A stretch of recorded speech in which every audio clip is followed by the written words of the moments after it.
அன்பினர்களே, Iran அமெரிக்க பதட்டங்கள் தொடர்ந்து உச்ச நிலையிலே இருந்து வருகின்றது. இப்பொழுது நாம் கடந்த ஜூன் 12 நாள் மோதலில் ஈரான் சுப்ரில் லீடர் குறிவைக்கப்பட்டார் சொன்னோம் இல்லையா? அவர் அப்போதே நான் இந்த நம்ம செய்தியை கேட்டவங்களுக்கெல்லாம் காது கொடுத்தவங்களுக்கு புரிஞ்சிருக்கும். நாம் அப்போவே சொல்லியிருந்தோம் இல்லையா? ஈரானிய சுப்ரில் லீடரை அமெரிக்கா குறிவைச்சு தேர்றான். அவர் அப்படி ஒரு இறப்பு தனக்கு வந்தாலும் கூட அவர் 4 நபர்களை இனம் காட்டி வைத்திருந்தார், மறைத்து வைத்திருந்தார் சொன்னோம் இல்லையா? இப்போது அந்த பெயர்களை வெளியாக்கி விட்டார். அதுக்குத்தான் எங்கிருந்தெல்லாம் தாடிக்காரன்கள், மொட்டையன்கள், தாடி மொட்டை பன்னாடை இந்த பிரதேசம் சொன்னார்கள். ஈரான் அதிபர் சுப்ரீம் லீடர் மாஸ்கோ பயணமானார், கொமர்ஷியல் ஷிப்ல போனார், ஆளாளுக்கு அடிச்சு விட்டாங்க. நாம் என்ன சொன்னோம்? அவர் இந்த வயதில் ஒருபோதும் போக மாட்டார். சரியா இல்லையா? நம்ம கரெக்டா சொன்னோமா? நம்ம ஒரு யூகத்திலாம் சொன்னோம். யூகம் என்றால் அதாவது ஒரு இராணுவ ரீதியான யூகம் என்பது சும்மா ரோட்டில் பார்த்து சொல்றல, அதை அமர்த்து இழுத்து அளந்து பார்த்து தான் சொல்லுவது. அவர் என்றால் மக்களை கட்டி வைத்த ஒருவர், புலிகளின் தலைவரை போன்றார். அந்த போயிட்டாரு, அந்த இல்ல இந்த இல்ல, அவர் சுதுமலை அம்மன் கோயில வெளியாகிருந்தார். ஏன் சொல்ல வரோம் என்றால் மக்களுக்கு லேசாக புரியுறதுக்காக. அதே போன்றுதான் சுப்ரீம் லீடர் அலி கமினி அவர்கள் ஊரை விட்டு ஓடிட்டாரு. அந்த நகை நட்டாளிக்கு போறாங்க, டொலர் அள்ளிக்கு போறாங்க, மகன் போறாங்க. இப்போ அதெல்லாம் அந்த வயசுல எங்கங்கடா பணத்தாளி ஆசைப்பட போறாங்க? நீங்க ராஜபக்ச குடும்பம் மாதிரி அவரை இட போட்டுப்பீங்களே இந்த நாய்களா. எனவே இப்பொழுது சுப்ரீம் லீடர் தன்னுடைய மரணத்தை அவர் நிர்ணயிச்சிருக்கிறார்.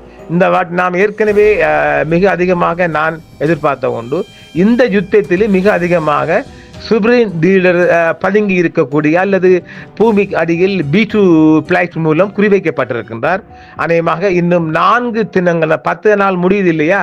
எவ்வளவு ஜெராட் எஃபோர்ட் எல்லாம் வராங்க, ஒன்ற வேயில வராங்க. அவங்கெல்லாம் வந்தாங்கன்னா யுத்தம் டிக்ளேர் பண்ணப்படும். இன்று ஞாயிற்றுக்கிழமை மாலை செய்தியாக மாலையில் சுப்ரீம் லீடர் அலி கமினி அவர்கள் தனக்கு பிறகு இந்த நாட்டை யார் ஆள வேண்டும் என்பதை அவர் சொல்லியிருக்கின்றார். அமெரிக்கா போர் பதற்றங்கள் உச்சமடைந்துள்ள நிலையில் போர் படுகொலை போன்ற சூழ்நிலைகளில் நாட்டை வழிநடத்தக்கூடிய ஒரு பொறுப்பை ஈரான் தலைவர் பாதுகாப்பு தலைவர் ஒப்படைக்கின்றார். அவர் யார்கிட்ட ஒப்படைக்கிறார்? அமெரிக்கா தாக்குதல் ஏதாவது தொடங்கினால் நாட்டின் உயிர் வாழ்வை உறுதி செய்யுமாறு அலி லாரிஜானி மற்றும் பல நெருங்கிய அரசியல் மற்றும் இராணுவ உதவியாளர்களுக்கு கமினி அவர்கள் அறிவித்துள்ளதாக நியூயார்க் டைம்ஸ் செய்தி இன்று மாலை வெளியிட்டிருக்கிறது. இது அமெரிக்காவிலிருந்து வரப்பட்ட செய்திதான். தாக்குதல்கள் அல்லது படுகொலைகள் ஏற்பட்டால் ஈரானின் தேசிய பாதுகாப்பு அதிகாரியின் உயிர் வாழ்வை உச்ச தலைவர் அயதுல்லா அலி கமேனி அவர்கள் ஒப்படைத்துள்ளதாகவே த நியூயார்க் டைம்ஸ் செய்தி வெளியிட்டிருக்கின்றது.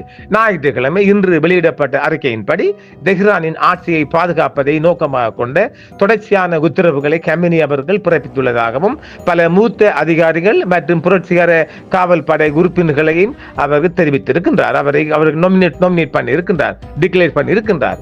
இதில் அவர் நியமித்த இராணுவ மற்றும் அரசாங்க பதவிகளுக்கு 4 அடுக்கு வாரிசுரிமை, நாங்க சொன்னோமில்ல, 4 அடுக்கு வாரிசுரிமைகளையும் 4 மாற்று அதிகாரிகளை நியமிக்க மூத்த அதிகாரிகளுக்கு வழங்கப்பட்ட அறிவுறுத்தல்களும் அடங்கும்.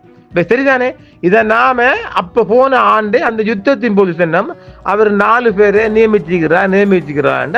அது பாகிஸ்தானுக்குள்ள வந்து வெளிவந்த செய்தி. இப்ப பாகிஸ்தான் எல்லாம் கட்டி அள்ளி வர விடையிலாரே பேர் சொல்லல. 4 பேர் அவர் ஒசியத், அதை நாங்கள் முஸ்லிம் மார்க்கத்தில் ஒசியத் என்று சொல்லுவார்கள். தான் இறந்து போனால் எனக்கு பின் இவங்கள் தான் ஆள வேணும் என்று அவர் வாய் வழியாக சொல்லியிருந்தார். இப்போது உலகத்துக்கே கொடுத்துட்டார். இப்ப போதும் தானே உங்களுக்கு?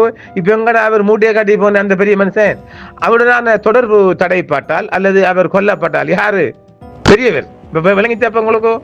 சுப்ரீம் லீடர் இருக்கிற இடத்திலிருந்து இந்த முக்கியமான இந்த 4 பேரும் தொடர்பு துண்டிக்கப்பட்டால் அவருடைய ஏதாவது தொடர்பு நாம ஏதும் பேச முடியல என்றால் மூத்த அதிகாரிகள், ராஜதந்திரிகள் மற்றும் இராணுவ தளபதிகள் டைம்ஸுடன் பகிர்ந்து கொண்ட தகவலின் அடிப்படையில் நெருக்கமான நம்பிக்கைக்குரிய குழுவிற்கு கமேனி அவர்கள் பொறுப்புகளை படைத்திருக்கின்றார். இப்ப சரிதானே?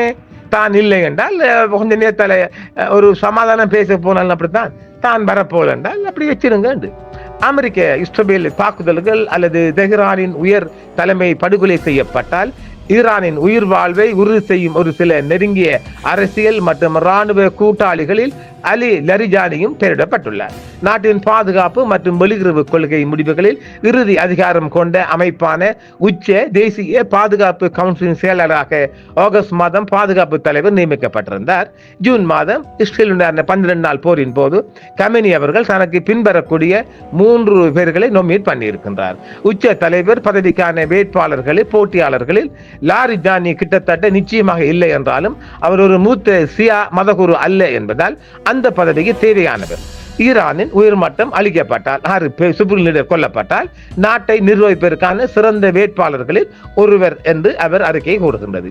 நாடாளுமன்ற சபாநாயகர் முகமது பாகர் கலிபா மற்றும் முன்னாள் ஜனாதிபதி ஹசன் ருஹானி ஆகியோரும் சாத்தியமான தலைவர்களாக ஆதாரங்களால் பட்டியலிடப்பட்டது அடங்குவதாக சொல்லப்படுகின்றது. பாதுகாப்பு ஜாராக லாரிஜானி திரும்புவது ஈரான் பற்றி என்ன இன்னும் வெளியாகவில்லையாம். ஈரானில் அமைதியின்மைக்கு மத்தியில் வாஷிங்டனுக்கும் தெஹ்ரானுக்கும் இடையிலான தொடர்பு பற்றியும் அறிக்கை வெளியிடப்படுகின்றது. அமெரிக்க ஜனாதிபதி டொனால்ட் ட்ரம்ப் எதிர்ப்பாளர்களை கொன்றால் ஈரானை தாக்குவதாக அச்சுறுத்திய தொடர்ந்து பிராந்தியத்திற்கான அமெரிக்க தூதர் ஸ்டீவ் விட்ஹாஃப் அந்நாட்டின் வெளியுறவு அமைச்சர் அப்பாஸ் அரக்சியை அணுக வேண்டியதாகவும் டைம்ஸ் ஆஃப் செய்தி வெளியிட்டிருக்கின்றது. பின்னர் அரக்சி ஜனாதிபதி மசூத் பெசஸ்கேனிடம் விட்காபை தொடர்பு கொள்ள அனுமதி கேட்டார். ஆனால் பெசஸ்கேனால் லாரிஜானிடமிருந்து ஒப்புதல் பெறுமாறு இயக்கப்பட்டார். இது இவரது பங்கை அடிகோடிட்டு காட்டுகிறது. லாரிஜானிக்கு அதிகாரத்தை ஒதுக்கி வைப்பதற்காக ஜனாதிபதி ராஜினாமா செய்ததாக அறிக்கை சுட்டிக்காட்டப்படுகிறது. அது இன்னும் உச்சிதமில்லை. அமெரிக்க ஈரான் பதட்டங்களின் பின்னணியில் இந்த வாரம் இரு நாடுகளுக்கும் இடையே ராஜதந்திர பேச்சுவார்த்தைகள் இருந்த போதிலும் கமெனியின் அடுத்த நடவடிக்கைகள் குறித்த ஊகங்கள் அதிகரித்து வருகின்றன. இந்த பேச்சுவார்த்தைகள் அமெரிக்காவின் அச்சுறுத்தப்பட்ட இராணுவ நடவடிக்கையை தவிர்ப்பதற்கான கடைசி முயற்சியாகும் என்றும் செவ்வாய் அன்று கமெனி இஸ்லாமிய குடியரசை அளிக்க முடியாது என்று ட்ரம்பை எச்சரித்திருந்தார். பேச்சுவார்த்தைகள் புத்திசாலித்தனமாக நடத்தப்பட்டன என்றும் கோலன் நகராட்சியில் ஒமானின் இல்லத்திற்கு தனியார் அணுகல் சாலையை தூதரக போலீசார் ரோட் பிளாக் பண்ணி பேசியிருந்தார்கள் என்றும் சொல்லுகின்றது அந்த அமெரிக்கா செய்தி. மத்திய கிழக்கு வட ஆப்பிரிக்கா மற்றும் அதற்கு அப்பால் சுவாதீனமான மற்றும் நிகரற்ற கவரேஜை மற்றும் பகுப்பாய்வாகவும் இந்த செய்தி சொல்லுகின்றது. ஒரு குண்டு வெடிப்பதற்கான ஒவ்வொரு பாதையும் தடுக்கப்பட்டால் ஈரான் அணுசக்தி ஒப்பந்தத்தை டோக்கன் செய்ய ட்ரம்ப் திறந்துள்ளார். அதாவது இங்க சொல்ல யுரேனியத்தை செறிவூட்டுவதற்கான உரிமை அமெரிக்காவுடனான பேச்சுவார்த்தையில் ஒரு சிவப்பு கோடு என்று ஈரான் தொடர்ந்து கூடி வருகிறது. நிச்சயமற்ற தன்மை இருந்த போதிலும் அமெரிக்காவுடனான பேச்சுவார்த்தைகள் மிக நல்ல தொடக்கம் என்று ஈரான் ஏற்கனவே கூறியிருக்கின்றது. இப்போது இஸ்லாமிய புரட்சியின் உச்ச தலைவர் அலி கமெனியின் 2 பிரதிகளில் லாரிஜானியும் ஒருவர் என்றும் மற்றவர் ஹசன் ருஹானி செயலாளராக பதவி வைத்த காலத்தில் ஈரானின் அணுசக்தி திட்டம் உட்பட தேசிய பாதுகாப்பு பிரச்சனைகளில் சிறந்த பேச்சுவார்த்தைகளை அவர் திறம்பட செய்தார் என்றும் சொல்லப்படுகின்றது. கமெனி அவர்கள் இந்த யுத்தத்தில் அவர் உயிர் தப்பினால் போக, அவர் உயிர் இல்லை என்றால், அவர் கொல்லப்பட்டால், தாக்குதல் செய்யப்பட்டால், இறந்து போனால் நிச்சயமாக இந்த பெயர்கள் தான் அடிபடும், இவர்கள் தான் ஈரானை ஆளுவார்கள் என்றும் சொல்லப்படுகின்றது. நாம் ஏற்கனவே இந்த செய்தியை சொல்லியிருக்கின்றோம். ஈரான் உச்ச தலைவர் இறந்து போனால் அவரால் 4 பேர்கள் நொமினேட் பண்ணப்பட்டிருக்க சொல்லியிருக்கின்றோம். அந்த பெயர் இப்போது வெளியாகிருக்கின்றது. ஆம் நேர்களே, இது கொஞ்சம் மனசை நெகிட வைக்கும் ஒரு செய்தியாக பார்த்தாலும் உண்மையும் நிஜமும் அதுதான்.